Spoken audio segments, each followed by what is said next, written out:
Hello' guys, আজি ট্ৰেইনিঙৰ last দিন। আজি আপোনালোকক ট্ৰেইনিঙৰ সকলোখিনি কেনেকৈ আমি ট্ৰেইনিঙৰ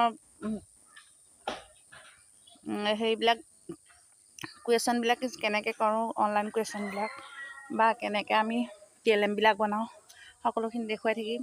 চাই থাকিব, বাই।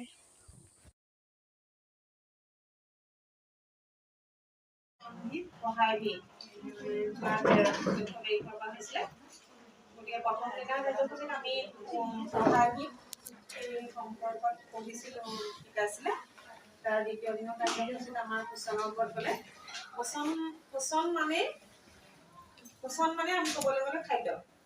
সেই খাদ্য যিহেতু মানুহ জীয়াই থাকিবলৈ খাদ্য লাগিব, গতিকে সেই খাদ্য আমি মাটি গৰ্ভত সন্তান স্থিতি লোৱাৰ পৰা একেবাৰে বৃদ্ধ অৱস্থালৈকে গোটেই জীৱনটো কাৰ্যকাৰী মানে কেৱল খাদ্যৰ ওপৰত নিৰ্ভৰ কৰে, মানে সুস্বাস্থ্য আৰু নিৰোগী হৈ থাকিবৰ বাবে খাদ্য অতিকে প্ৰয়োজন।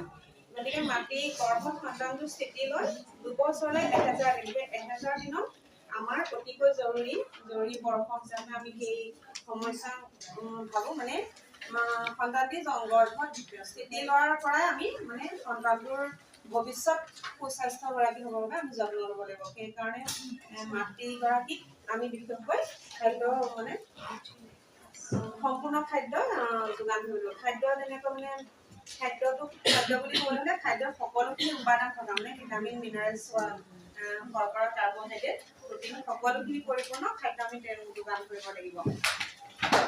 মাতৃগৰাকী যদিহে সুস্থ হৈ থাকে, যদি মানে খাদ্য খাবলৈ মেকনি কথা কৈছিলে যে, সেইটো কি আছিলে আপোনালোকে কওকচোন, মইতো পাহৰিলো। মেকনিডনত আছিলে কাৰ্বহাইড্ৰেট। দিছে এতিয়া আমাৰ শ্ৰমিকসকলে লৈ আছোঁ। এতিয়া খাই বৈ উঠিলোঁ। আমি আজি ঘৰতহে যাম, ট্ৰেইনিং শেষ। Bye bye bye.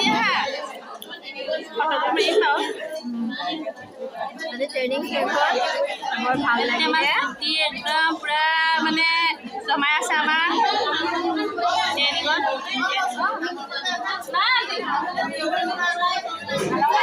খোৱা বোৱা কৰি চবকে তামোল লাগে দেখিছা নাই? এইকেইটাক তামোল লাগে।